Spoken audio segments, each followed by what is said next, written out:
Willkommen, bienvenue, welcome one and all to another live stream. And I am joined for this Property Matters with my esteemed friend Hamish McLay of Search and Convey, as he is live in the middle of a field.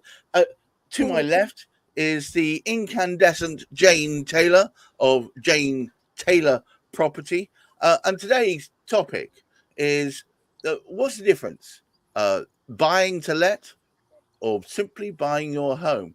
But first, without any mercy whatsoever, I'm going to throw Hamish straight under the bus. Hamish, what's the difference? Buy to let or buying your home? No, where I am at the moment in the middle of this field, just this side of me is the mobile home, is our camper van. So that's a dead easy one. You don't need to do anything. You just sort of drive a career around the countryside in it, which is really, really good. I'd love a careering. I heard an interesting thing yesterday that and it's worth mentioning this because it's all part of the moving process when you're moving a home. Is if your removal man is getting ready to come to your house to load all the furniture and to take it sort of somewhere else, and he opens the back door up and finds sort of 10 refugees in there, he's got two options. If he notifies the authorities that he's got 10 refugees in there, they throw him in prison for 6 months, and it costs him something like 35,000 quid in fines because he actually reported it to the authorities. If he lets them go free, nothing happens. So well, obviously what he's going to do is the former of those two, because he's an honest, upstanding man. And obviously has extremely deep pockets. Because this must be one of the interesting things, because it was something which Jane actually sort of said, because Jane does both, because she moves home herself, but she also buys homes that other people can sort of move into. And I really got the difference between them is, if you're buying a house, there's all sorts of complications to do with buying properties. But the worst of it seems to me, you get your removal man, and he's got the refugees out the back. He's got you actually to your place, this new home of yours, and then you have to take all the furniture out. Now, if you've bought a home to let, you don't need to worry about things like that, but you've got to put all the stuff away and get yourself tidied and get yourself settled in. And it must be so much easier buying for somebody else than buying for your own home. Jane Taylor, welcome.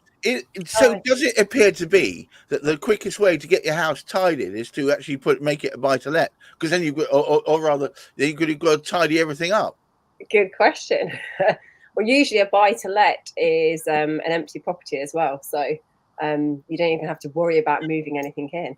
Right, so right. It's perfect, yeah. And you could say that a buy-to-let property is also a lot easier to refurbish as well, because you haven't got a family there. It's an empty home. So you've just got a blank canvas to go in and start refurbing. Whereas a family home... I thought with all the proposed changes on the books that buy-to-let was becoming less and less fashionable. I could argue that, really. I could argue that. I would love you to. Fashion's just a trend. Drop it down. Buy-to-let is not dead. Buy-to-let's not dead. I think the fashion accessory at the moment is HMO. But do you know what? They all work, and there's nothing stopping you doing a different strategy.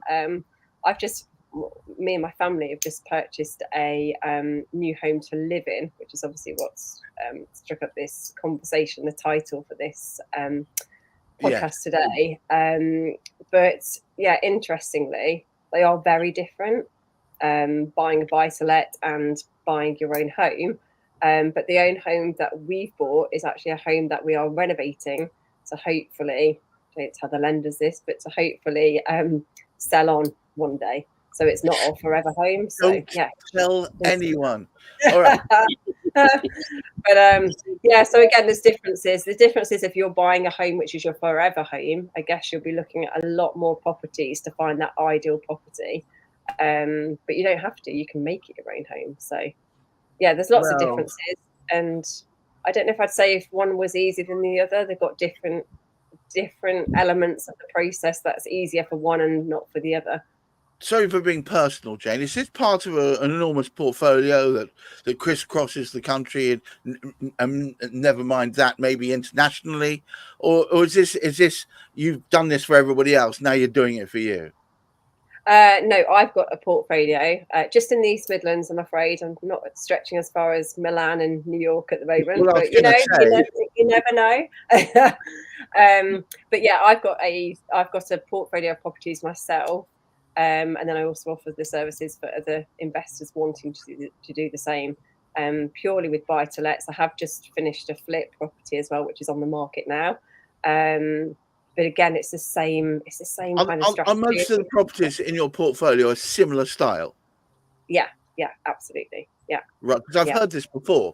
Because I don't know if you've seen our shameless plug, Property Quorum, 10 o'clock on Thursdays, but our tame property investor on there, Chris Gilsonan, who works in the social space, which is interesting. You talk about HMO.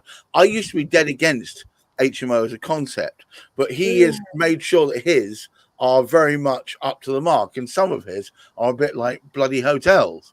They are. The standards now are incredible. Yeah, because they used to be called room sits, bed sits, didn't they? Oh God, no, I had a bed sit.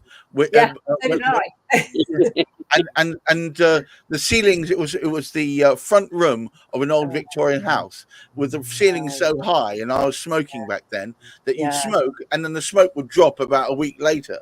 Oh gosh, yeah. When you think about fire hazards and where we used to live, I mean, I've lived in some shocking places, but now the standards are incredible. So yeah, but yeah, buy-to-let is my kind of my baby. Right. So the question I was leading to was, when you're buying your own place, and you said this isn't your forever home, but it is a home for now. I assume for a few years. Waiting for it to, of course, lift in the marketplace, as we all do. Was it more or less stressful, but when you buy the buy-to-lets to add to your portfolio, or buying your own home? That's a very good question. More stressful buying your own home. I don't think I'd call either stressful, because it's what I enjoy. But buying your own home, I mean, one of the factors is obviously arranging a mortgage. So arranging a residential mortgage, some things are easier, such as you can just walk down your high street, pop into a bank, for example, a building society, and just say, hi, I want a mortgage. So you can do that yourself. You've got the freedom to do that. Whereas but that's getting less and less easy, isn't it? Really? No, none of it's easy. It shouldn't be too stressful, but I'd say they deep dive more into your personal finances on a residential mortgage than they do on a buy-to-let mortgage. Buy-to-let mortgages are easier to obtain, I would say, but they're more expensive to arrange, and you have to go through a broker. So there's fors and against for each one. But for me personally, being self-employed, and my partner's self-employed as well, they need to know everything for that mortgage. Whereas a buy-to-let limited company mortgage, they're just like, yeah, it's fine, here's the money. How long have you been doing this kind of process? I started off in the property market back in probably about 2008. Oh, the bad old days. Slowly building up my portfolio. Started off with first house, which I then turned into a rental property, and then sort of bought more as the years went on, buying, refinancing, renting out, and So the process over the years, I guess, I mean, I've spoken at length with Chris, because I do a podcast with him separately, and he told me right at the beginning it was completely green by the ears, and he didn't realise quite what was in it. I mean, now I wouldn't say he's jaundiced, but he certainly has a much wider view. And are you into this continuous learning? Are you constantly updating yourself? Always. It's so important. Not only learning, obviously continual education, because laws change, policies change all the time. You've got to be on top of it all the time. Taxes change, obviously government changes, we all know about that. Not only continual education, but also networking. Networking to me is key. So, you can never under network, you can never never know too many people. And as the famous saying goes, your network is your net worth. And I always shout about it. Do it as much as you can. It's great. And before I pop over to Hamish, the process of building this property portfolio, keeping on top of it, I would have thought that's a lot of stress, because you're juggling and you're spinning plates or what have you all the time. But do you still find it as much of a joy as you did when you first started out? More. More. I absolutely love it. The more you do, the hungrier you are for it, and then you're doing the right thing. You're in the right market, and you're in the right industry if you're passionate about it, which most property investors and developers are passionate about it. So, and that's why our circle of our network circle is just so important, because you're always out there to help people. You could talk about it down at the pub, down at the school drop, on holiday. There'll always be somebody. I'm always talking about it down at the school drop. It has to be said. Yeah, Hamish, there you go. Hamish, so it seems that our young lady here has been on a continuous learning circle, trying to improve her buy-to-let methodology. But even so, when she's buying her own home, it's that much more stressful. Is this common? I think it is, but I think Jane explained it sort of. I mean, trying to get your house straight whilst you're sort of trying to do it, you have to put up with that, and you have to sort of live around your sort of family doing it. But the strangest thing to me was when Jane mentioned the fact that it's easier to get a buy-to-let mortgage than it is to actually buy one. I mean, in many ways, you'd think it would be the other way around. Absolutely, but they just sort of seem to sort of let it go. And one of the other interesting things is, I spend a lot of my time speaking to solicitors, and they're stressed out of their brains, poor souls, because of all the sort of the mayhem that they sort of meet on their particular sort of route, from beginning to end. And this is something we're constantly sort of working at trying to improve, to make it much, much easier. I'm certainly speaking to people now, but it was interesting. Because yesterday we were up in Coventry. I was with a lot of people who do very much the same as I do, which is to do with actually carrying out the local authority searches, and a lot of that there seems to be a lot of sort of stress in as far as is going on there, because the law keeps changing, and nobody knows from one minute to the next what the law is going to be. And this is the biggest challenge that the solicitors sort of face as well, because you get things like the Building Safety Acts, which mess up sort of so many things. So you get a lot of solicitors, they won't touch anything with building. A lot of them now don't like messing with new homes. And a lot of the top quality lawyers, they're giving up now. They're saying, well, we've had enough of this. We can't be bothered with the stress. We'll actually retire early because of the work. And there's Jane loving every bit of it. And you think these poor solicitors. But Jane's happy as a sandboy. Well, girl. Well, Jane, I would have thought you bring in all these homes which are effectively shells. Yep. I keep watching these terrible programs on Telebox, which I shouldn't really do, but one is prone to, whereby when they try and reclaim the property at the end of the period, it's in an awful state. Yeah, that makes good TV, doesn't it? That makes good watching. If it was fine, they wouldn't. It's like the news, isn't it? If it was fine, I needed something to eat my buttered crumpet to. So look, and it made it more exciting, the fact that there was this tenanted house and it was trashed at the end.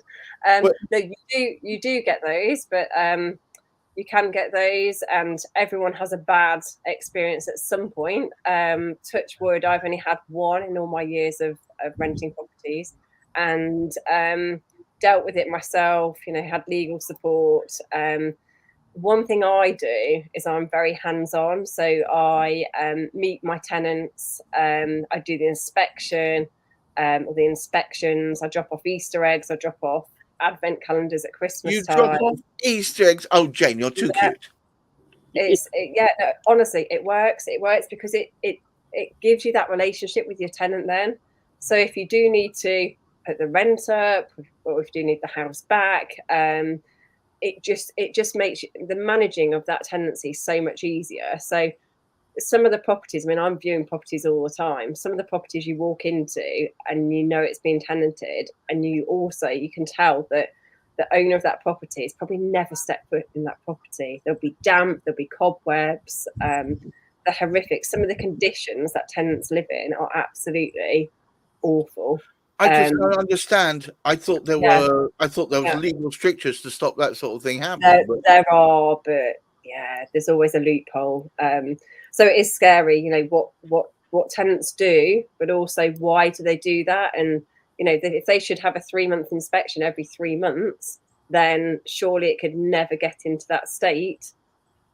So there's only one way it's got into that state. There's two people to blame, I guess, the tenant, but also the landlord or the managing agent for not keeping an eye on it. It should never have got to that point, should it? Exactly. I mean, it should never have got to that point. They obviously didn't drop off Easter eggs, did they? Well, absolutely not. My goodness, I used to rent. I mean, it's going back, 30 years or so, but I used to rent. And during that time, I don't recall ever receiving a card, an Easter egg, or barely a pat on the back. No. They just take the money or complain when it's late, don't they? So complain when it's late, and when you ask them, "Can you do this or this?" hum and haw, and they either ignore you or just flatly say no. Yeah, absolutely. So we're not all bad. You see, Jane Taylor is an example of a decent host, a decent landlord, a decent landlord. Wonderful. So, I mean, I don't. Without getting, how many different times have you gone through the process of getting someone in and then getting them out and then getting the next one in? Does that happen lots of times, or do you normally have long no, tenants? well, a mixture really. A mixture. I've got some student properties, professional properties, and they just vary really. I try and go for high caliber tenants, but some of those do. I mean, the last tenant I had, he's got a job offer in New Zealand, so there's not a lot you can do about that if they're a good tenant and they've had a job offer in New Zealand. So that example, he was only there 12 months, but I had a 1 week void before I got the next tenants in. So that's very good, isn't it? That's very good. It's down to managing it. So yes, I've got good reviews. And long may they continue. Hamish McLay, would you please take us home? Oh, well, or the camper van. It's just a shame, actually. You can't see the pigs behind me because we've got loads of pigs and lovely little piglets sort of running around, which is sort of quite sweet if you like that sort of thing. They're good to eat. Sorry, I hope there aren't too many vegetarians listening as we speak. But I won't eat them. I mean, are you a vegetarian, Jane? I'm so sorry. Yes. Sorry, I didn't really. I won't eat them. Well, we won't eat vegetarians either. Well, one of the things we hear so much about is that the terrible landlords out there. Now, of those terrible landlords, I bet none of them are dropping off Easter eggs or advent calendars. I've never heard of such a thing. That's quite remarkable. There you go. We've got all these big arguments about getting rid of this, getting rid of that, and making the law sort of do things when the courts can't cope with it anyway. But it is great to hear good news. And I think it's great because we had a really jolly conversation on a Friday afternoon instead of having a big moan about everybody messing up what's going on in conveyancing. Which is what we normally, it has to be said, Jane, is we're normally having a good old 2-8 about this. Okay. So look, all it remains for me to say is thank you so much, Hamish, forever, for helping me facilitate these conversations. I'm going to shamelessly plug. We've got a new Wednesday gig called Ipsa Kind of Magic, celebrating all things Ipsa. Hang on, what does Ipsa stand for, Hamish? The Association of Independent Property Agents. There we go. And which it has to be said, that Hamish has recently become chairman of, and I was privileged to spend some time with him and other property search agents yesterday, which was delightful. And we are celebrating all things IPSO. We'll be interviewing IPSO members. So all you IPSO members out there listening to this, put your request into, I think, Heather at IPSO, and she'll put you in order. Also, once again, shameless plug, 10 o'clock on Thursdays, which is Property Quorum, where we will, I promise, moan about all things to do with property, mercilessly. Jane, thank you for taking the time out your busy day. It's absolutely lovely to hear that finally I get to meet, other than our dear friend Chris, a landlord who seems to have a bit of integrity, for God's sake. Introducing Chris doesn't have. No. Chris is excellent. I've seen some of his HMO properties. They're delightful. I wouldn't have a problem staying in any of them myself. But what I would say to anyone listening to this is, please take a positive angle from all this. There are good people out there. No offense, Jane, but where there's one, there'll be many. So you need to help them out. There are other good landlords out there. If you're a tenant, don't worry, they are available. If you're a landlord, take a feather out of Jane's cap and try and emulate that. Hamish and I are busy trying to provide answers to all the questions that people often want to ask but never get the opportunity to do so. So please do follow us going forward. But for now, I wish you all a wonderful weekend and, of course, great, safe mental health. Bye-bye now.